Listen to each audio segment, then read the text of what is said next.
دوای کرانەوەی مەرجی نێودەوڵەتی حاجی عومەران و تەمەرچین لە 2018 لە نێوان هەرێمی کوردستان و وڵاتی ئێران، ئەمڕۆ بۆ یەکەم جار کۆبوونەوەیەک لە نێوان سەرکۆنسڵگەری ئێران و قایمقامیەتی چۆمان بەڕێوە چوو. تیایدا باس لە ئاساییکردنەوەی پەیوەندیە بازرگانیەکانی نێوان هەرێم و ئێران کرا.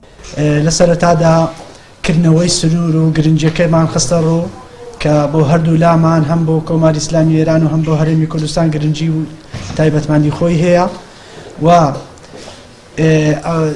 ئاساییکردنەوەی کاروبارەکانی سنوور و وەرە بەرەو پێشبردننی و زیادکردنی جموزۆڵە بازرگانی و گەشتیارەکان لەو سنوورە و بابەتی کۆبوونەوەی نێوان هەردوو قایمقامەکان باس کرا، هەم قایمقامیەتی چۆمان و قایمقامیەتی پیرانشار کە وەکو پێشوو ئەو کۆبوونەوانە بەردەوام بن و بابەتی ئاسانکاریەکانی ڤیزەی ئێرانی بۆ هاونیشتیمانیان کە دەتوانن هاونیشتیمانیان لە ڕێی کۆمپانیا گەشتیاری ڤیزە بە ئاسانتر وەربگرن.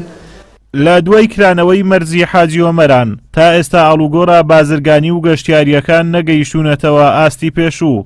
هۆکارەکەشی ئەوەیە کە بازرگانەکان ڕوویان لە دەواازە سنووریەکانی دیکە کردووە.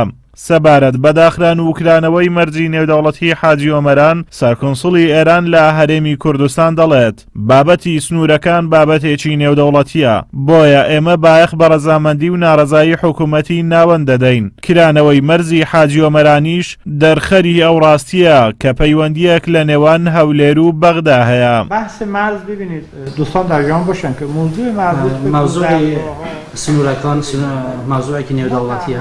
ماندەی پایبەندین هەیە بە دەوڵەتەکان لە چۆرچۆی نێودەوڵەتیش ئێمە ڕەزامەندی یا ناڕەزایی حکوومەتی ناوەندی گرنگی پێ دەدەین و ئەو کردنەوەیش نیشاندەری ئەوەیە کە پەیوەندیەک هەیە لە نێوان هەولێر و بەغدا کە دەکراوە. دوای ڕیفراندۆم لە هەرێمی کوردستان لە 15 دەی 2017ەوە ئێران وەک کاردانەوە لە سەرداوای حکوومەتی عێراق دەواازەی نێودەوڵەتی حاجی عومەرانی بۆ ماوەی 77 ڕۆژ بەڕووی هەرێمی کوردستاندا داخست. بەو هۆیەوە هاوڵاتی و بازرگانێکی زۆر بێکارمانەوە. ئێستاش کە مەرجەکە کراوەتەوە بەرپرسانی ئێران ئاماژە بۆ ئەوە دەکەن کە کرانەوەی مەرجەکە بە ڕەزامەندی بەغدا بووە. ئازاد عومەراوی کەناڵی ئاسمانی پەیام، قەزای چۆمان.